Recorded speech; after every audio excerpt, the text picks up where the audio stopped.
Hello, everybody. My name is Marco Merola.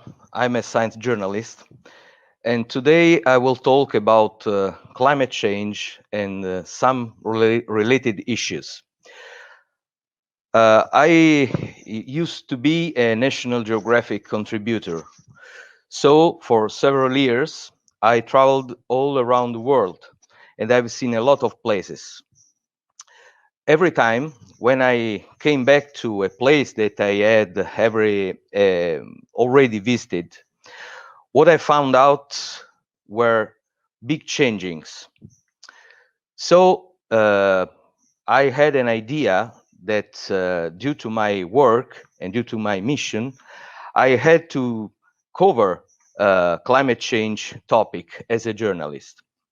But my idea was to cover it in a quite different way, um, because I didn't want to frighten people.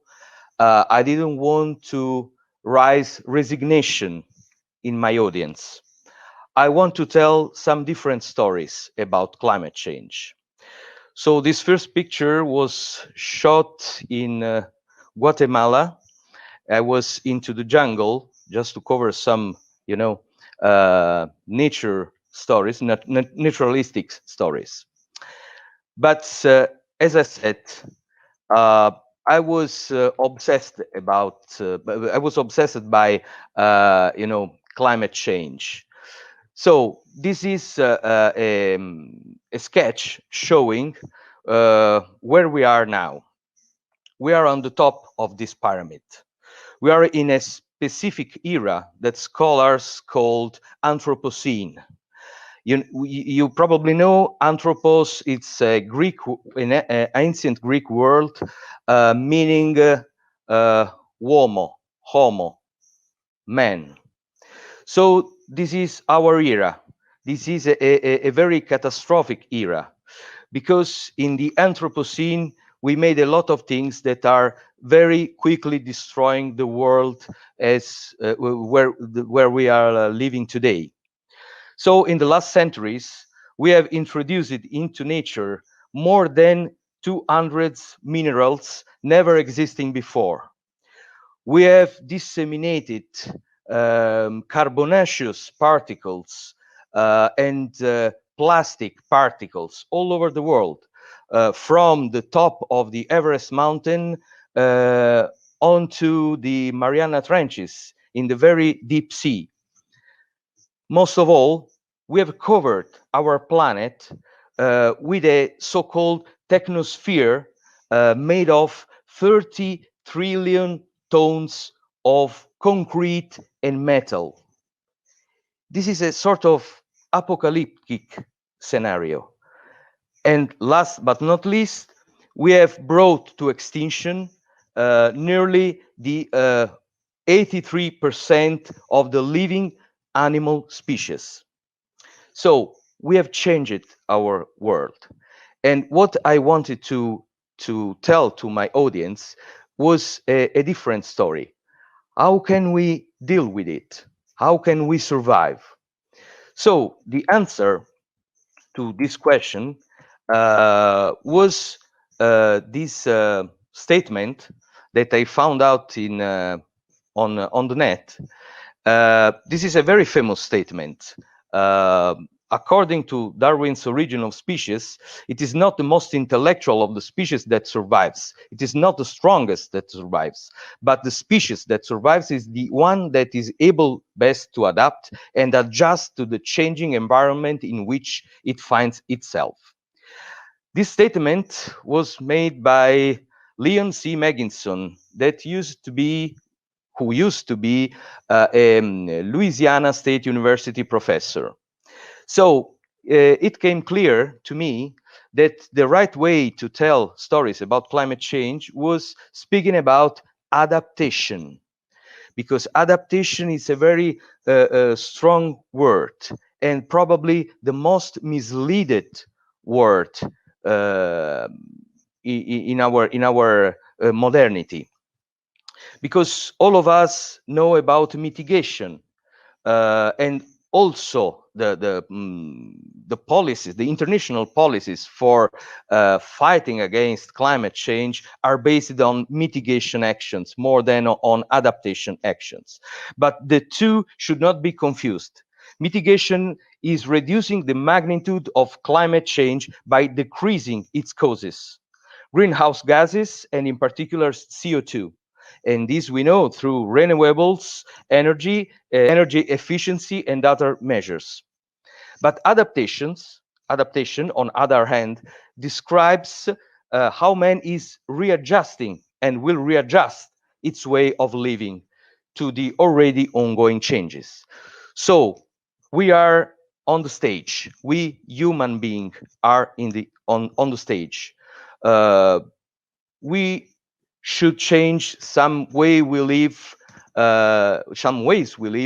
if we want to survive in the new world. So the key message of my work uh, should have been an optimistic message. I call it constructive journalism. So I wanted to make constructivity. I want to give hope to the people instead of frightening the people. So uh, after these thoughts, I decided to set up this platform, this digital platform. This is a web doc, so it means a documentary that is based on a website. Adaptation.it is the name of this work. And nowadays, we are a staff of 6 people traveling all around the world to testify and to tell stories about adaptation, how the people is adapting to the new world. Adaptation is a multimedia project strictly focused on the coexistence between man and its ecosystem in the era of climate change. The aim is to describe how humanity is adapting to the different and already existing effects of the average global temperature from a social, either from a social or a technological point of view. We had, of course, some target countries, not only Italy, of course, but we travel out to other European countries. Unfortunately, the SARS-CoV-2 pandemic scenario forced us to not to travel so much. So we focused on Italy regions starting from the last year. But we hope in the next future we could go out, travel out to other countries as we did before. So what I've learned during my trips is that there are some other countries, some other cultures and populations that are already facing the problems coming from the climate change. This picture show you a situation that I found in the Netherlands. Probably all of you know that the Netherlands are a country, a very interesting country, because most part of the country is currently under the sea level. So they are facing this particular problem since a very long time, let's say since centuries.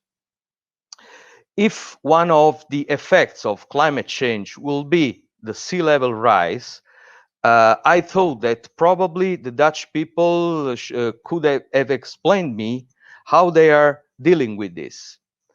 And so we traveled out to the Netherlands, and I found a lot of really interesting projects.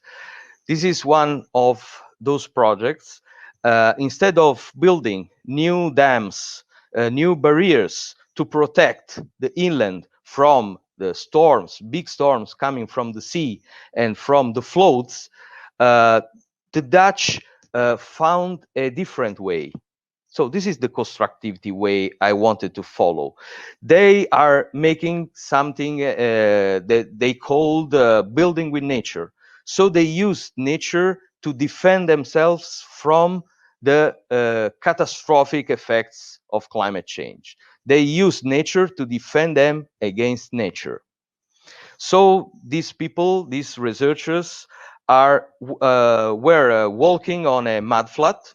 This mudflat was a sort of a natural defensive structure, as I said before, building new dams, because this mud had the mission to defend the coast from the storm, from the big waves generated by the storm, because the big waves impacting on this big and extensive mud flat were losing their strength. So no problem at all for the inland, no problem at all for the security of the people living all along the coast. It was really an interesting project. But moreover, the Dutch people know how to live on the water. So this other picture shows how they began building houses on the water. We can call them floating houses. This is just an experiment. Of course, they live on in the inland most of all, but they are already projecting the new houses because they know that in very few years they will be facing the effects of the sea level rise, and so they are projecting their future. That was very disruptive to me because all of us know that not all the countries has the same feeling and has the same culture of prevention. Probably Italy is one of them, but the Netherlands are already facing an emergency in terms of sea level rise. So they already projected their own future. So at this point, I want to show you the first very short teaser that explain you what I have explained in advance. But I want to leave the floor to a researcher from the Wageningen University that we have interviewed during our trip in the Netherlands.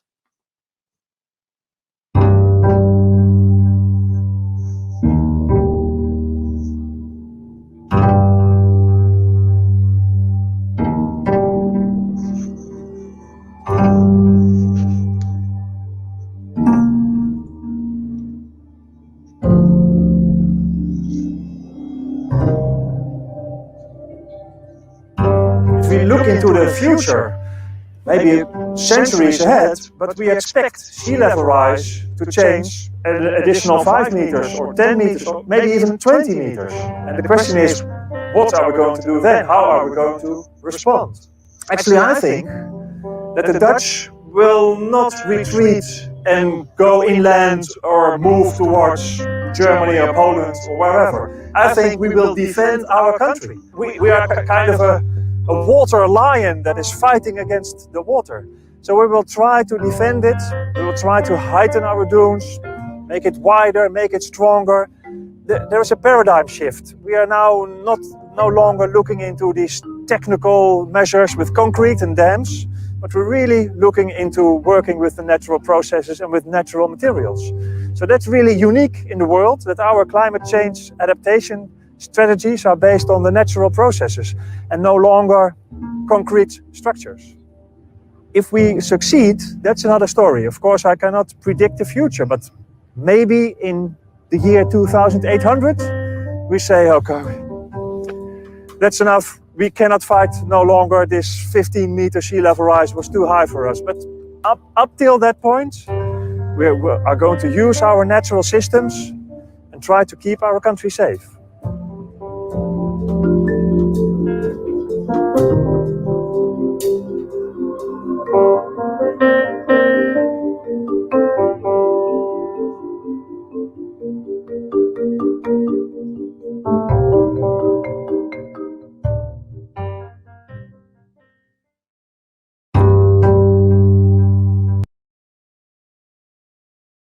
how the Dutch people is already facing the effects of climate change, how they are dealing with that. And s- after the COVID emergency came, as I said at the very beginning of my presentation, my staff and me were forced to change our plans. Instead of traveling out of Italy, we focused our work on Italy. Italy is a very interesting country from different point of views. One of these is that we are a so-called hotspot country because the change of climate, the raising of temperature, the increasing of temperature is very visible in our country, more than in other countries. So this image has been shot in Calabria region, in the province of Crotone. Crotone is probably one of the most important cities in the Mediterranean in terms of desertification. So we have seen down there how the people is dealing with this problem of desertification and soil erosion. That are some other effects, of course, of the increasing of temperature in the whole Mediterranean area. And so we decided to make a story on this, to make the first chapter, the first issue of adaptation.it in Calabria. And we have traveled in the different provinces of Calabria, trying to find out how the people, what the people was doing for surviving in this very difficult moment of our human history. And we found out a lot of interesting stories, but most of all, we shot a lot of really incredible images. So that's why I'm going to show you the last video teaser on Calabria region.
So we call it Adaptation, the Italian Grand Tour, because we are currently visiting all the Italian regions to tell stories about adaptation in the different part of Italy.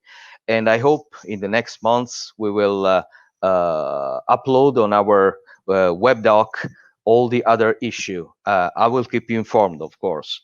Thank you very much for following me. My time is over, but I'm open to your questions, of course. Thank you.